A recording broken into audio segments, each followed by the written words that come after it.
கர்த்தருடைய பரிசுத்தமான நாமம் மகிமைப்படுவதாக. ஆசீர்வாதமான ஒரு நல்ல காலவெளியிலேயும் பாளையங்கோட்டை இந்திய தேவ சபையிலிருந்து காலை மன்னாவை உங்களுக்கு வழங்குவதில் மிகுந்த சந்தோஷம். இந்த நாள் ஜூலை மாதம் 21ஆம் தேதி திங்கட்கிழமை காலவேளை. ஜெபிக்கலாம். பரிசுத்த பிதாவே, நீர் கொடுத்த ஒரு புதிய நாளுக்காக நன்றி. இந்த புதிய நாளிலே உங்கள் கிருபையை, உங்கள் தயவை, உங்கள் காருண்யத்தை உங்களுடைய பிள்ளைகளாகிய எங்களுக்கு நீர் அதிகமாய் கட்டளையிடும்படி ஜெபிக்கிறேன். இந்த வார்த்தையை கேட்கிற உங்களுடைய பிள்ளைகளை இந்த நாளிலே ஆசீர்வதித்து காத்துக்கொள்ளுங்க. இந்த நாளிலே தங்களுடைய நல்ல நாட்களை சந்திக்கிற உங்களுடைய பிள்ளைகளை மனதார வாழ்த்துகிறேன். கர்த்தர் அவர்களை ஆசீர்வதித்து நன்மையினால் கிருபையினால் முடிசூட்டுங்க. இந்த காலை தியானத்தையும் ஆசீர்வதியும் இயேசுவின் நாமத்தில் பிதாவே, ஆமேன் ஆமேன். கர்த்தர் நல்லவர். இந்த காலை வேளையிலேயும் யோசுவாவின் புஸ்தகம் 9ஆம் அதிகாரத்தை நாம் தியானத்திற்காக எடுத்துக்கொள்ளுகிறோம். 27 வசனங்களை உள்ளடக்கின இந்த அதிகாரத்தில் நாம் கவனிக்க வேண்டியதான ஒரு முக்கிய சம்பவம் உண்டு. யோசுவா தலைமையின் கீழே கானான் தேசத்துக்குள் பிரவேசித்த இஸ்ரவேல் ஜனங்கள் எரிகோவை பிடித்து ஆயி பட்டணத்தையும் பிடித்தார்கள். அடுத்த 9ஆம் அதிகாரத்தில் யோசுவா செய்த மற்றொரு தவறை குறித்து இந்த அதிகாரம் நமக்கு காண்பிக்கிறது.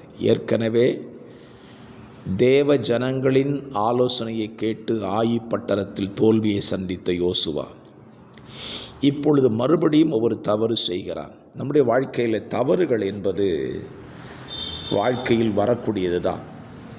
ஆனால் தவறுதலே வாழ்க்கையாய் மாறிவிடக்கூடாது. யோசுவா செய்த ஒரு தவறை இந்த பகுதியிலே வாசிக்கிறேன். 14ஆம் வசனம். அப்பொழுது இஸ்ரவேலர் கர்த்தருடைய வாக்கை கேளாமல் அவர்களுடைய போஜன பதார்த்தத்தில் சிலது வாங்கி கொண்டார்கள். கிபியானின் குடிகள் தந்திரமாய் ஒரு ஆலோசனை பண்ணி தங்களை தூர தேசத்தாரை போல காண்பித்து கிழிந்த துணிகளையும் கெட்டுப்போன அப்பத்தையும் கெட்டுப்போன துருத்தியையும் எடுத்துக்கொண்டு யோசுவாவினிடத்திலும் இஸ்ரவேல் ஜனங்களிடத்திலும் வந்து, உங்களை குறித்த செய்தியை கேட்டு நாங்கள் வெகு தூரத்திலிருந்து புறப்பட்டு வந்தோம், உங்களோடு கூட ஐக்கியமாக்கி கொள்ள உடன்படிக்கை செய்து கொள்ள வந்தோம் என்று அவர்கள் சொல்லி யோசுவாவோடும் அவனுடைய ஜனங்களோடும் உடன்படிக்கை செய்து கொள்ளுகிறார்கள். இந்த இடத்துல யோசுவா செய்த தவறு என்ன? கானானில் இருக்கிற அத்தனை ஜாதிகளையும் அழிக்க வேண்டும் என்பது தேவ திட்டம்.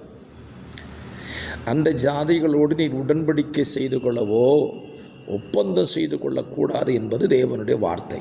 ஆனால் இந்த இடத்துல யோசுவா கர்த்தருடைய வார்த்தையை கேட்கலன்னு எழுதப்பட்டிருக்குது பாருங்க. யோசுவா மட்டும் இல்லை, அவன் ஜனங்களும் அந்த தவறு தான் செய்கிறான். ஒருவர்கள் தங்களோடு கூட வந்து உடன்படிக்கை செய்து கொள்ள வருகிறார்கள். கெட்டுப்போன ஆகாரத்தை, கெட்டுப்போனதான ஸ்தோத்திரம், பழுது பார்க்கப்பட்ட பழைய பாதரட்சிகள், வழிக்கு கொண்டு போந்த அப்பமெல்லாம் உலர்ந்து பூசணம் பூத்ததுமாக இருந்தது. கெட்டுப்போனதை கூட வாங்கி உடன்படிக்கை பண்ணிட்டாங்க. இதனால் என்ன பிரச்சனை? அவர்களால் இந்த கிபியானின் குடிகளை துரத்திவிட முடியாமல் அவர்களோடு கூட சேர்ந்து வாழுகிற அளவுக்கு மாறிப்போனார்கள். என்னை கேட்கிற அருமையான கர்த்தருடைய பிள்ளைகளே, நாம் ஒரு பாடத்தை இந்த பகுதியில் கற்றுக்கொள்வோம். நம்ம வாழ்க்கையில் எந்த காரியம் நடந்தாலும் கர்த்தருடைய வார்த்தையை கேட்க வேண்டும். இன்றைக்கு கர்த்தருடைய வார்த்தையை நம்ம எப்படி கேட்பது? வேதம் நமக்கு கையில் கொடுத்து விட்டார் அல்லவா?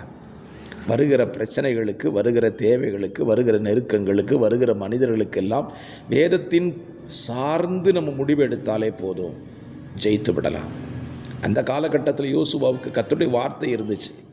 இன்றைக்கி கையிலேயே வார்த்தையை கொடுத்துருக்கிறார். வார்த்தையை படிங்க, வார்த்தையின்படி முடிவெடுங்க, உங்களுக்கு அது நன்மையாக முடியும்.